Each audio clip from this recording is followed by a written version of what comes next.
Kecewa, HPWNA raib di konser JIS, sindir kinerja polisi, Damkar lebih sigap ketimbang polisi. Kembali kinerja kepolisian mendapatkan komentar negatif yang kali ini dari WNA sebut polisi Indonesia tidak berguna karena merasa laporan kehilangannya didiamkan. Keluhan tersebut berawal saat pemilik akun X @jenbiverse menyampaikan keluhannya ke kantor polisi karena dirinya kehilangan iPhone-nya. Dalam akun X-nya, @jenbiverse menyampaikan bahwa dirinya mencoba untuk membuat laporan jika dirinya dijabret, namun dirinya merasa sangat kecewa karena tidak mendapatkan respon yang baik dari petugas. Diketahui pada Sabtu tanggal 27 September lalu, grup boyband NCT Dream menggelar konser mereka bertajuk The Dream Show 4 Dream the Future di Jakarta International Stadium. Saya pergi ke konser di JIS dan sedang dalam perjalanan kembali ke hotel. Setelah keluar dari stadion, banyak pria terus meminta saya untuk diantar ke hotel, tetapi saya merasa takut, tulis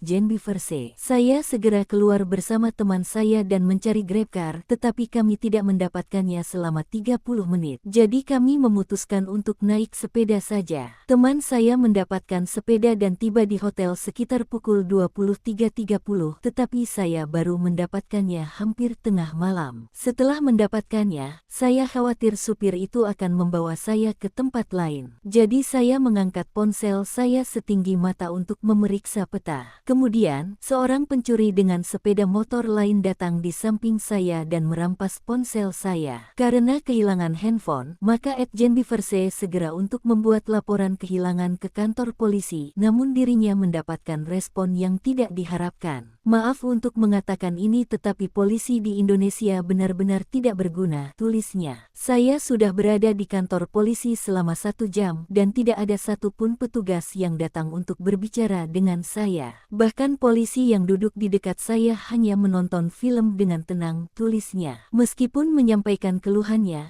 @jenbiverse yang menyebutkan jika dirinya akan kembali ke Seoul, Korea Selatan tersebut juga menyampaikan permintaan maafannya karena menuangkan kekecewaannya terhadap pelayanan kepolisian Indonesia.